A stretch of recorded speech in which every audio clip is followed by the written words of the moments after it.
warahmatullahi wabarakatuh. Selamat pagi semuanya. Siap untuk menerima materi dari Ibu hari ini?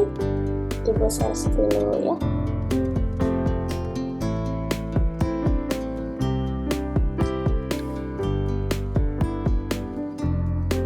Nah, karena kalian kelas 12, kita akan membahas mengenai wawancara kerja. Sudah siap ya? Kita mulai. Sebelum ke sini, nah ini dulu deh. Kita lihat apa kata perusahaan. Nah, di sini ada HR manager dari mantan Pindad.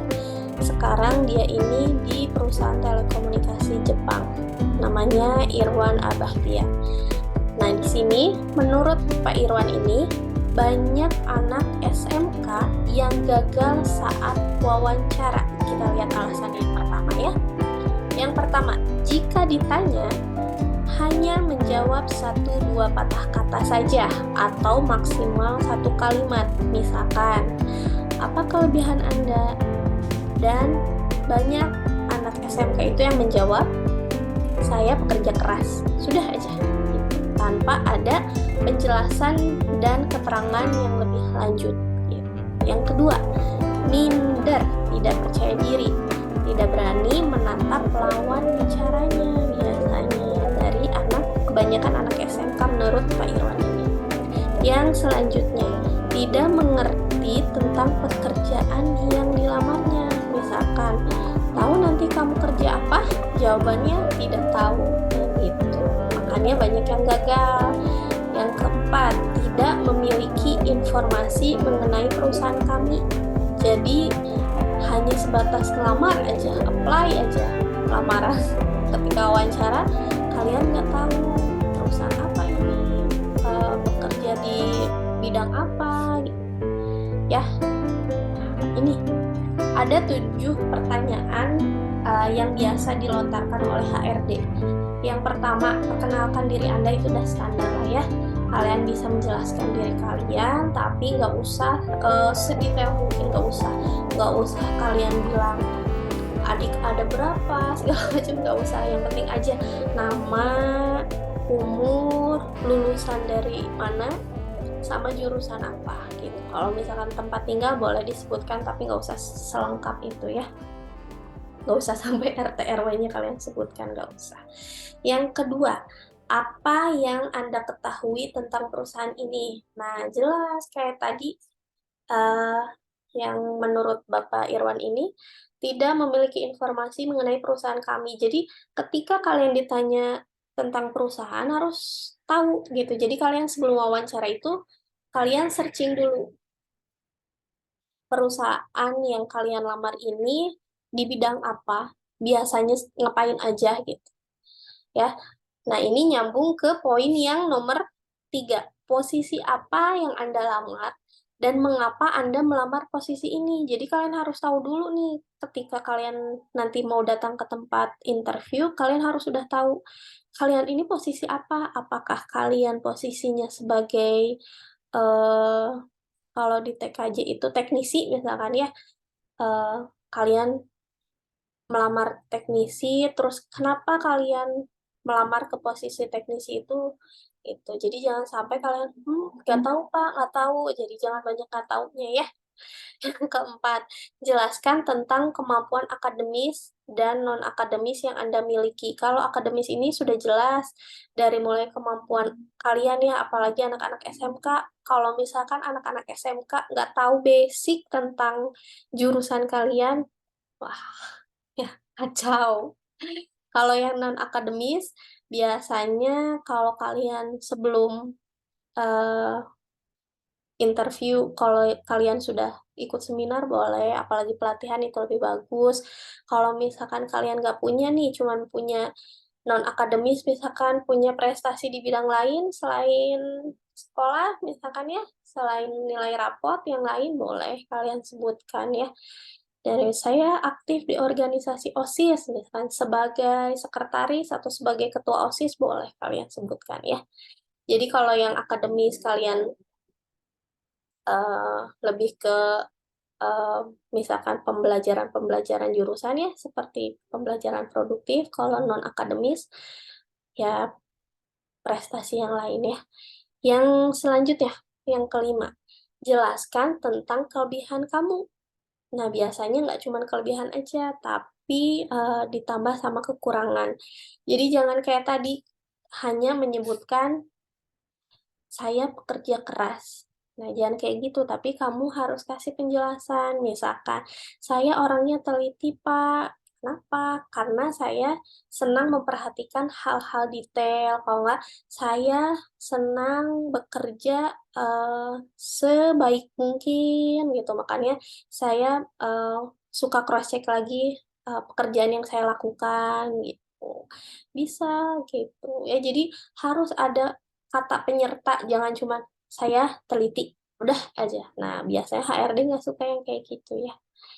Selanjutnya kalau kekurangan, nah apalagi kekurangan, misalkan saya orangnya pelupa Pak, gitu.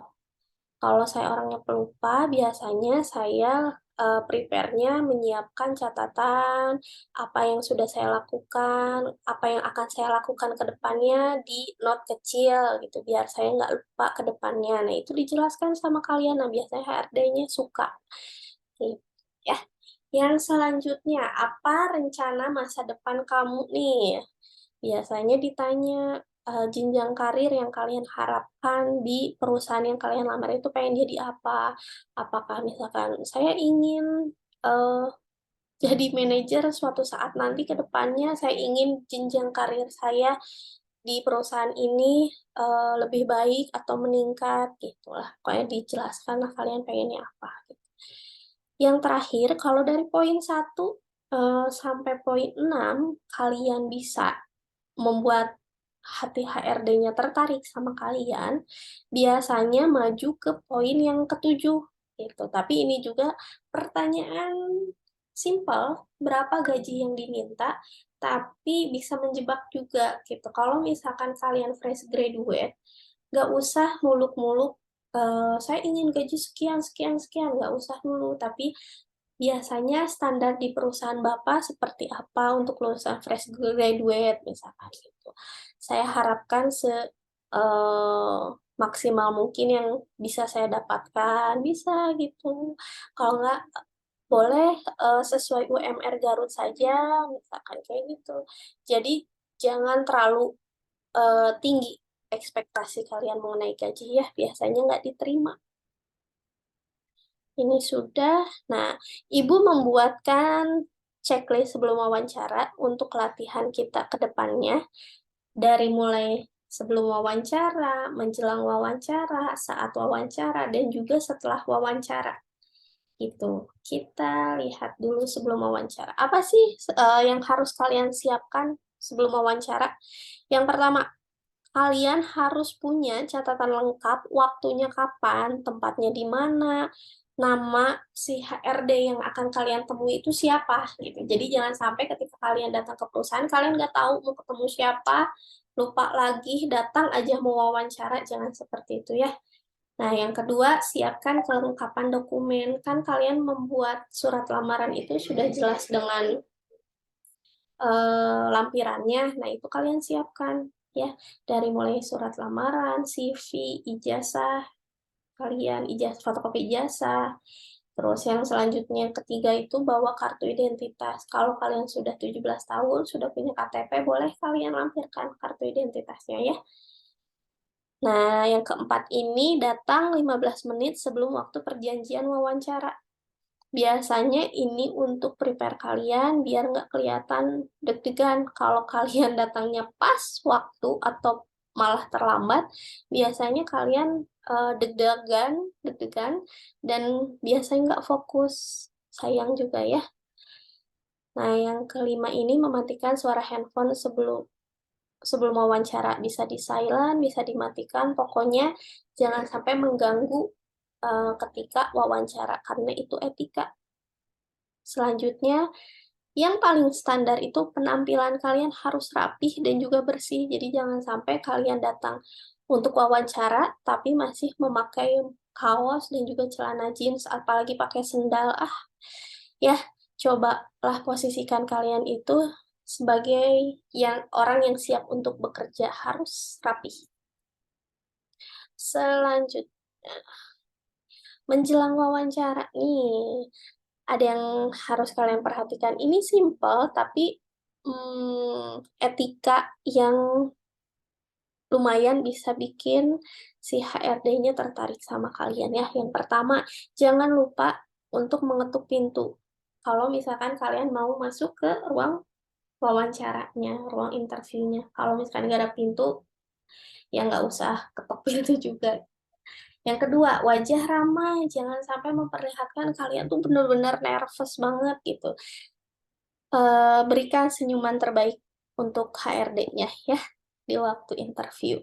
Yang ketiga, karena tadi menurut HR manager, tidak percaya diri, tidak berani menatap lawan bicara itu membuat anak-anak SMK gagal ketika interview. Makanya kalian harus belajar ketika ngobrol sama orang, coba latihan untuk bisa kontak mata. Tatap matanya ketika berbicara. Itu menandakan kalau kalian siap. Gitu. Orangnya percaya diri, saya siap untuk diterima di perusahaan Bapak. Biasanya gitu ya. Kontak mata itu artinya.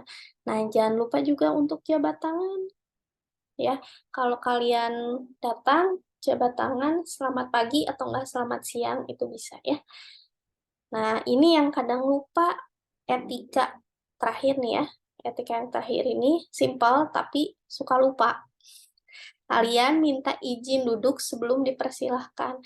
Jadi, kalau misalkan HRD-nya belum mempersilahkan, silahkan duduk. Kalian nggak usah duduk dulu. Kalau misalkan lama kalian nggak disuruh duduk, kalian boleh saya izin duduk, Pak, Bu, kayak gitu ya. Itu etikanya. Nah, ini checklist saat wawancara. Kalian yang pertama itu menjelaskan dengan wajar, nggak usah bertele-tele, nggak usah sok kalian pintar segalanya, tapi ketika prakteknya kalian nggak tahu. Jangan kayak gitu juga ya. Jadi yang wajar-wajar aja. Kedua, tangan kalau misalkan disediakan meja, kalian boleh tangannya di meja, nggak usah di bawah. Kalau misalkan nggak ada meja, baru boleh kalian di paha kalian ya. Tuh. Yang ketiga, saat bicara tangan digerakkan. Kalau seperti ibu nih, misalkan menjelaskan, menurut saya bla bla bla bla, saya orangnya, asal jangan yang berlebihan, tangannya sewajarnya aja. Itu menandakan kalian percaya diri. Gitu. Selanjutnya yang keempat, bicara tidak terlalu cepat gitu. Biar si HRD-nya paham. Kalau cepat itu biasanya menandakan kalau kalian grogi. Selanjutnya, tersenyum jika tidak bisa menjawab pertanyaan dari si HRD-nya. Kalau misalkan kalian nggak bisa, boleh senyum, boleh bertanya balik, tanya balik ke HRD-nya. Maaf, saya tidak mengerti dengan pertanyaan Bapak. Biasanya HRD-nya menurunkan grade pertanyaan buat kalian. Setelah wawancara nih ada etikanya juga anak-anak ya. Yang pertama, jangan lupa untuk jabat tangan kembali karena datang jabat tangan, pulang pun harus jabat tangan. Ucapkan terima kasih sama HRD-nya, jangan lupa kontak mata harus tetap dilakukan. Yang keempat, karena kita tadi minta izin untuk duduk, kalau misalkan disediakan tempat duduk, benahi lagi kursinya, simpan ke tempat semula, posisi yang awal, karena itu etika lumayan nilai plus buat kalian ya. Yang terakhir, pamit pulang, boleh kalau muslim, misalkan ucapan salam, Assalamualaikum Pak, gitu. Itu etikanya anak-anakku, ya. Karena kalian sudah kelas 12, kalian sudah sebentar lagi untuk memasuki dunia kerja, coba kita nanti kalau bertemu kita wawancara dengan melakukan checklist wawancara yang sudah Ibu siapkan ini. Ya, terima kasih. Assalamualaikum warahmatullahi wabarakatuh.